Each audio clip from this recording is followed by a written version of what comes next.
من الشیطان الرجیم بسم اللہ الرحمن الرحیم ام اتخذوا من دونه آلہہ قل ہاتوا برہانکم ھذا ذکر من معی وذکر من قبلی بل اکثرهم لا يعلمون الحق فهم معرضون صدق اللہ العظیم۔ سورۃ الانبیاء آیت نمبر 24۔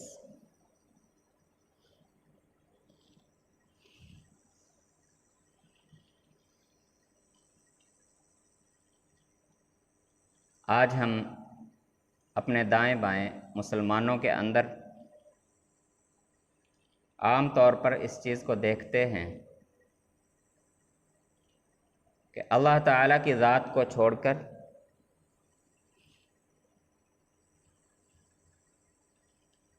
اللہ کے کچھ بندوں سے اپنی ضروریات اور اپنی حاجات طلب کرنے کا رواج عام ہو رہا ہے۔ اللہ کے وہ بندے زندہ ہیں، اس زمین پر موجود ہیں، یا وہ اپنی زندگی مکمل کر کے اپنی قبروں میں جا چکے ہیں،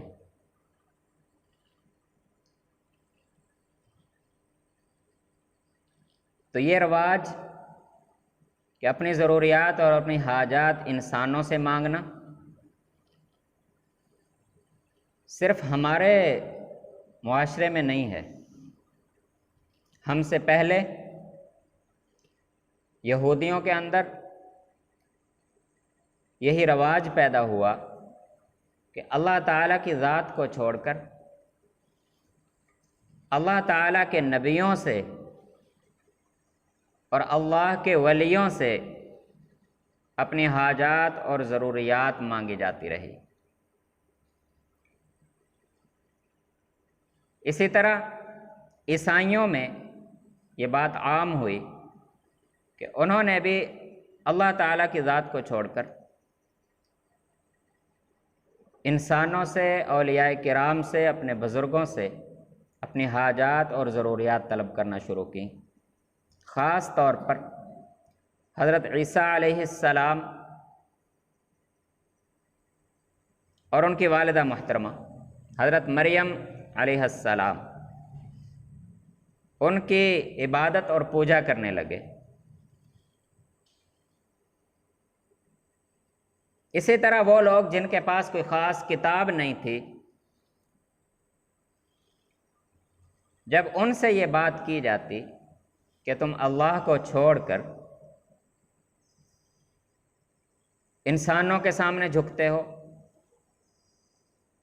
اپنی ضروریات اور اپنی حاجات انسانوں سے طلب کرتے ہو، انسانوں سے مانگتے ہو،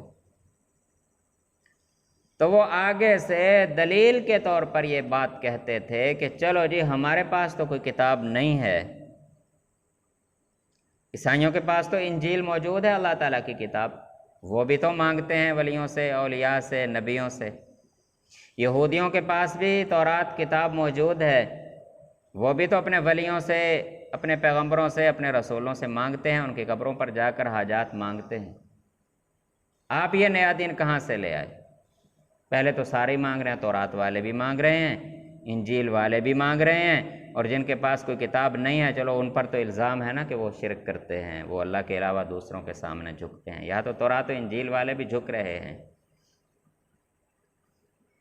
تو اگر آج کے زمانے میں کسی مشرک سے یہ بات کی جائے کہ تم اللہ کو چھوڑ کر اپنے بزرگوں کے بتوں کے سامنے کیوں جھکتے ہو، وہ کہے گا لو بھی قرآن والے بھی تو جھکتے ہیں، تورات و انجیل والے تو جھکتے ہی جھکتے تھے، یہ جو قرآن والے ہیں، جو مسلمان ہیں، یہ بھی تو دیکھو بزرگوں کی قبروں پہ جا کے مانگ رہے ہیں، زندہ پیروں سے بھی مانگ رہے ہیں، جو قبروں میں چلے گئے ان سے بھی مانگ رہے ہیں۔ تو نبی اکرم صلی اللہ علیہ وسلم کے زمانے میں بھی یہ دلیل انہوں نے مشرکین کی طرف سے دی گئی۔ تو اللہ تعالیٰ نے فرمایا کہ چلو جن کی کوئی کتاب نہیں ہے ان کی بات تو چھوڑو، جن کے پاس کوئی کتاب ہے ہی نہیں سرے سے، لیکن یہ جو یہودی یا عیسائی ہیں جو تورات اور انجیل کو ماننے کا دعویٰ کرتے ہیں، ان سے یہ بات کہو کہ اچھا یار چلو چھوڑو، ہمارے اوپر جو کتاب نازل ہو رہی ہے اس کو تو آپ تسلیم نہیں کرتے، جو آپ کے پاس کتابیں ہیں، جو آپ کے نبیوں کے ذریعے سے آپ کو ملی ہیں، وہ لے آؤ، ان میں کچھ دکھا دو کہ ان میں اللہ تعالیٰ کی طرف سے کوئی ایسا حکم دیا گیا ہو، کوئی ایسی تعلیمات ہوں کہ اللہ کو چھوڑ کر کسی دوسرے سے مانگنا۔ تو اس بات پر وہ آنے کے لیے تیار نہیں تھے، وہ کہتے نہیں جی نہیں، ہم نے تو اپنے بڑے بزرگوں سے یہ سنا ہے، ہمارے باپ دادا بھی یہی کرتے تھے، ہمارے بزرگ بھی یہی کرتے چلے آ رہے ہیں، بس ہم بھی کر رہے ہیں۔ تو یہی بات جب ہم اپنے مسلمانوں سے کہتے ہیں کہ اچھا بھئی نبی اکرم صلی اللہ علیہ وسلم کی لاکھوں احادیث موجود ہیں، پورے کا پورا قرآن مجید الحمدللہ محفوظ ہے، ایک ایک لفظ اس کا محفوظ ہے، پورے دنیا کے ہر زبان میں اس کے ترجمے محفوظ ہیں، تو چلو یار اس میں دیکھ لیں کہ کوئی ایسی بات ہو۔ اللہ تعالیٰ نے تو بار بار اس چیز سے منع کیا، وہ کہتے ہیں نہیں جی تمہاری بات سمجھ میں نہیں آئے گی، ہمارے بزرگ ہمارے بڑے ایسے کرتے آ رہے ہیں تو بس ہم ان کے راستے کو نہیں چھوڑیں گے، تمہاری سمجھ میں نہیں آئے گی یہ بات۔ تو یہ قرآن پاک میں مختلف جگہ پر یہ بات بیان ہوئی ہے۔ سورۃ الانبیاء آیت نمبر 24 میں بھی یہی بات اللہ تعالیٰ نے اس انداز میں بیان کی ہے۔ ام اتخذوا من دونہ آلہہ، کیا ان لوگوں نے اللہ تعالیٰ کو چھوڑ کر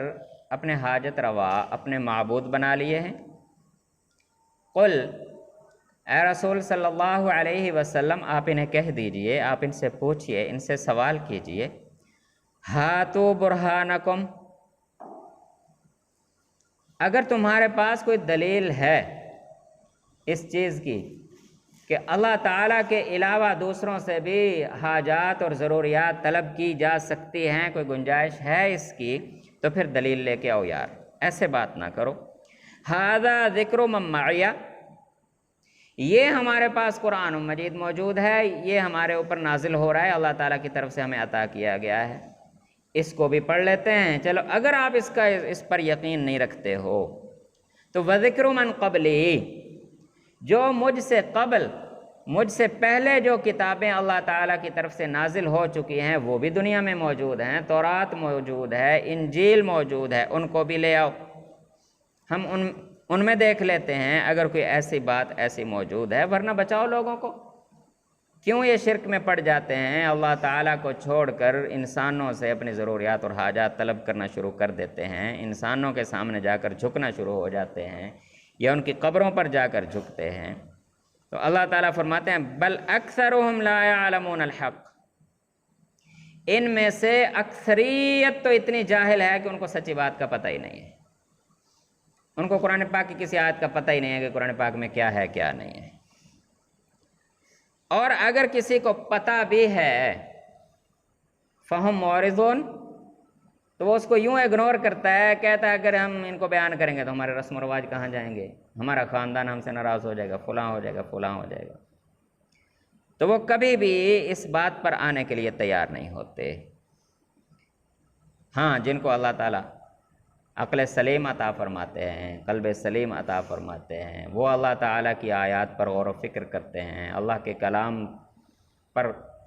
غور و فکر کرتے ہیں اور ہدایت کا راستہ پا لیتے ہیں۔ وَمَا أَرْسَلْنَا مِن قَبْلِكَ مِن رَّسُولٍ إِلَّا نُوحِي إِلَيْهِ أَنَّهُ لَا إِلَٰهَ إِلَّا أَنَا فَاعْبُدُونِ، یہ جو کہتے ہیں کہ جو اللہ نے ولی پیغمبر بھیجے وہ کس لیے بھیجے، اسی لیے تو بھیجے تھے کہ انسانوں کی ضرورتیں پوری کریں، تو اللہ تعالیٰ فرماتے ہیں کہ نہیں، ہم نے اس لیے نہیں بھیجے تھے، ہم نے ان کو انسانوں کی حاجات اور ضروریات پوری کرنے کے لیے اپنا ولی یا پیغمبر یا رسول نہیں بنایا تھا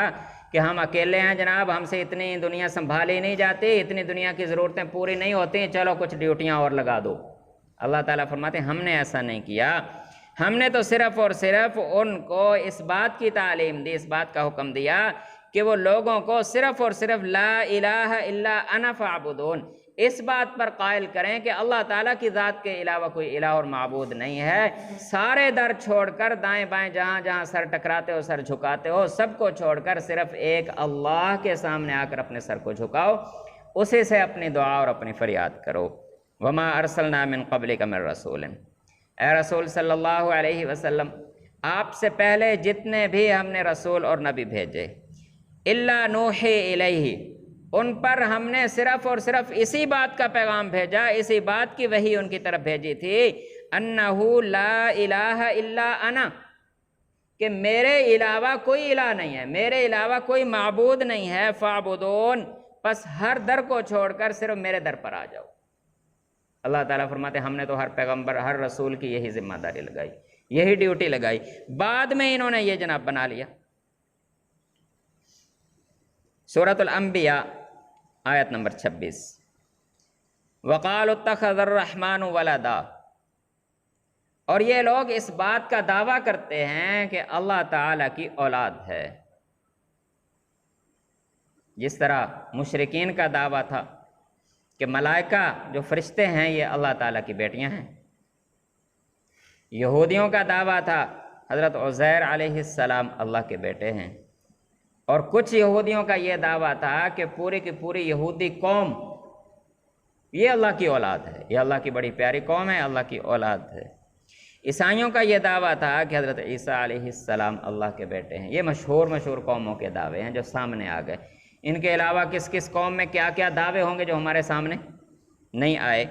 تو اللہ تعالیٰ فرماتے یہ دعویٰ بھی کرتے ہیں کہ اللہ تعالیٰ کی اولاد ہے۔ سبحانہ، اللہ تعالیٰ اس چیز سے پاک ہے، اللہ تعالیٰ کو کسی اولاد کی ضرورت نہیں ہے اور نہ ہی اس نے اپنے لیے کوئی اولاد بنائی ہے۔ بل عباد مکرمون، ہاں اللہ تعالیٰ کے وہ بندے ہیں جن کو اللہ تعالیٰ نے ان کی عبادت کی وجہ سے، ان کی وفاداری کی وجہ سے اعزاز کی عطا کیا، کچھ اکرام کیا ان کو بلند اونچا مقام عطا کیا۔ بس لا یسبقونہ بالقول،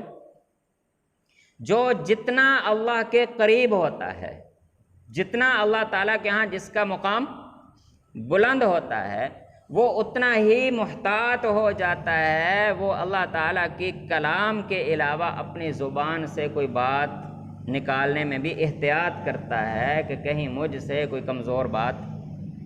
نہ نکل جائے۔ جس طرح نبی اکرم صلی اللہ علیہ وسلم کے بارے میں اللہ تعالیٰ نے فرمایا کہ جب اللہ کے رسول صلی اللہ علیہ وسلم کلام کرتے ہیں تو صرف اور صرف اسی چیز کا کلام کرتے ہیں، وہی چیز بیان کرتے ہیں جو اللہ تعالیٰ کی طرف سے وحی کی صورت میں ان کے پاس آتی ہے، اپنی طرف سے وہ کوئی کلام نہیں کرتے۔ تو یہی وہ چیز ہے جو انسان کو بلندیاں، اللہ تعالیٰ کے ہاں مقام اور عزت عطا کرتی ہے، کہ جب انسان اتنا محتاط ہو جائے کہ اس کی زبان سے اللہ اور اس کے رسول صلی اللہ علیہ وسلم کے بارے میں کوئی کمزور بات نہ نکل جائے۔ اب ہوتا کیا ہے، انبیاء کرام کی تو یہی شان ہے، اور بڑے علماء کرام ان کی بھی یہی شان تھی۔ ہمارے ہاں یہ ہوتا ہے کہ ایک تو قوم کے رسم و رواج کچھ اور ہوتے ہیں، دوسرا جس بندے کو پکڑ کر تھوڑے سے دانے اور تھوڑے سے پیسے دے کر اس کو مصلی پر کھڑا کر دیا جاتا ہے، ممبر پہ بٹھا دیا جاتا ہے، اس کے پاس علم شلم ہوتا کوئی نہیں۔ اب وہ بجائے اس کے کہ آیت ٹو آیت، پوائنٹ ٹو پوائنٹ بیان کرے، اتنی اس بیچارے کے پاس گنجائش نہیں ہوتی۔ وہ پھر کیا کرتا ہے، وہ قصے کہانیاں ادھر سے جوڑیں ادھر سے جوڑیں، کو بابا بلے شاہ گیت کوئی فلاں فلاں فلاں فلاں، بس وہ قوم کو پھر ساری زندگی نہ ادھر ہی جھولے پہ لگائے رکھتا ہے، ادھر کو جھولا دے دیا ادھر کو جھولا دے دیا۔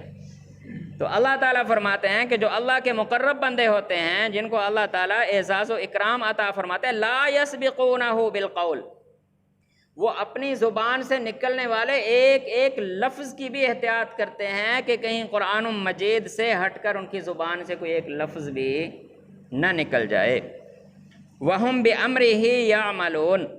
اور جو حکم ان کو کتاب کے ذریعے سے، اللہ کے کلام کے ذریعے سے مل جاتا ہے، بس پھر اس پر عمل شروع کر دیتے ہیں۔ یہ دو چیزیں ہیں جو انسان کو اللہ کے قریب کرتی ہیں۔ پہلی چیز، زبان سے کوئی ایسا لفظ نہ نکل جائے، کوئی ایسی بات نہ نکل جائے جو اللہ تعالیٰ کے کلام سے ہٹ کر ہو،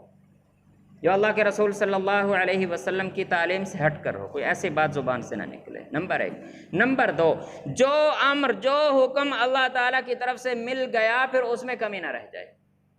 انسان ہونے کی حیثیت سے جو رہ گئی تو رہ گئی، لیکن کرنے کے لیے وہ کھڑے ہو جاتے ہیں۔ کہتے ہیں کہ حق تو ادا نہیں کر سکے لیکن کھڑے ضرور ہو گئے۔ تو یہ چیزیں انسان کو ولی بناتے ہیں۔ اور جب انسان اللہ کے ہاں مقرب ہو جاتا ہے تو بعد والے جناب اسی کو پکڑ کر اسی کی قبر پر جا کر شرک شروع کر دیتے ہیں۔ اللہ تعالیٰ معاف فرما دے۔ یعلم ما بین ایدیہم وما خلفہم، اللہ تعالیٰ فرماتے ہیں کہ یہ جو میرے بندے ہیں دنیا میں، انسان جو کچھ اعمال کر رہے ہیں یہ اپنے آخرت کے لیے کیا بھیج رہے ہیں، پیچھے چھوڑ کر جانے کے لیے کیا کر رہے ہیں۔ یہ آیت تقریباً قرآن پاک میں مختلف موقعوں پر کئی مرتبہ بیان ہوتی رہتی ہے کہ میں جو کچھ اس وقت کر رہا ہوں مجھے نہیں پتا میں نے کیا استعمال کرنا، یہ مکان میں نے بنایا میں نے اس میں کتنے دن رہنا ہے، یہ گاڑی میں نے لیا ہے میں نے اس پر کتنے دن سواری کرنی ہے، یا میں نے اگر کوئی پیسے سنبھال کے رکھا ہوں میں نے استعمال کرنے بھی ہیں کہ نہیں کرنے، اور آخرت میں میرا حصہ کیا کیا ہے میرے علم میں کچھ بھی نہیں ہے۔ تو اللہ تعالیٰ فرماتے ہیں انسان جو کچھ پیچھے چھوڑ کر جانے والا ہے یا جو عمل اپنی آخرت کے لیے کر رہا ہے، اللہ تعالیٰ ہر چیز کو جاننے والے ہیں۔ ولا یشفعون، اور اللہ تعالیٰ فرماتے ہیں کہ آخرت میں جب حساب و کتاب کے لیے میرے سامنے کھڑے ہوں گے، دنیا میں یہ سلسلہ چل جاتا ہے کہ کچھ لوگ کہیں گئے، کچھ لوگ کامیاب ہو گئے، اگر کوئی پھنس گیا تو دوسرے منت ماجد کر کے سفارش کر کے ضمانت دے کر اس کو چھڑا لیتے ہیں کہ چلو جی ہم اس کی ضمانت دیتے ہیں، اس کی وہ کہتے ہیں چلو ٹھیک ہے یار اتنے شریف بندے اگر کہہ رہے ہیں تو چلو تمہیں ایک موقع اور دے دیتے ہیں۔ تو اللہ تعالیٰ فرماتے ہیں کہ جب وہاں پر اللہ کے سامنے انسان حاضر ہوں گے تو وہاں پر کوئی کسی کی شفاعت بھی نہیں کر سکے گا، ڈرے گا۔ اتنے ڈرے ہوئے سہمے ہوئے لوگ ہوں گے، باپ یہی سوچے گا کہ اگر اولاد ساری جاتی ہے تو جائے، پھنستی ہے تو پھنس جائے، میری جان چھوٹے میں نکلوں یہاں سے۔ بیٹا یہ سوچ رہا ہوگا کہ ابا جی کھڑے ہیں تو کھڑے رہیں، میری طرف ان کی نظر بھی نہ جائے، میری اگر جان چھوٹتی ہے تو میں یہاں سے نکلوں، پھر کھسک جاؤں، بس مجھے کوئی غرض نہیں ہے۔ میاں بیوی ایک دوسرے سے، بہن بھائی ایک دوسرے سے، یوم یفر المرء من اخیہ، بھائی بھی بھاگ رہا ہوگا، فرار ہو رہا ہوگا، اپنے بھائی کو دیکھ کر فرار ہونے کی کوشش کرے گا۔ وہ امی ہی، ماں سے بھی، وہ ابی ہی، باپ سے بھی انسان فرار ہو رہا ہوگا ایک دوسرے سے۔ وہ صاحباتی ہی، میاں بیوی ایک دوسرے کو دیکھ کر آنکھیں بند کر کے نکل رہے ہوں گے۔ وہ بنی، اولاد جس کے لیے انسان حلال و حرام، اپنا حرام قربان، نمازیں قربان، روزے چک چھوڑ دیتا ہے، پتہ نہیں کیا کیا کچھ قربان کر دے میری اولاد کا کچھ بن جائے۔ اللہ تعالیٰ فرماتے ہیں وہاں اولاد کو سامنے پھنسا ہوا دیکھ کر باپ نکل رہا ہوگا کہ مجھے یہاں سے نکلنے دو، کہیں ان کی وجہ سے میں بھی نہ پھنس جاؤں کہ ان کو کس راستے پہ لگا دیا تھا۔ لِكُلِّ امْرِئٍ مِّنْهُمْ يَوْمَئِذٍ شَأْنٌ يُغْنِيهِ، ہر شخص کی اللہ تعالیٰ فرماتے ہیں اس وقت وہ حالت ہوگی کہ وہ ایک دوسرے کی پرواہ بھی نہیں کر سکیں گے، ایک دوسرے کے بارے میں سوچ بھی نہیں سکیں گے۔ اللہ تعالیٰ ہم سب کو ایمان و عمل کے ساتھ آخرت کی تیاری کی توفیق عطا فرمائے۔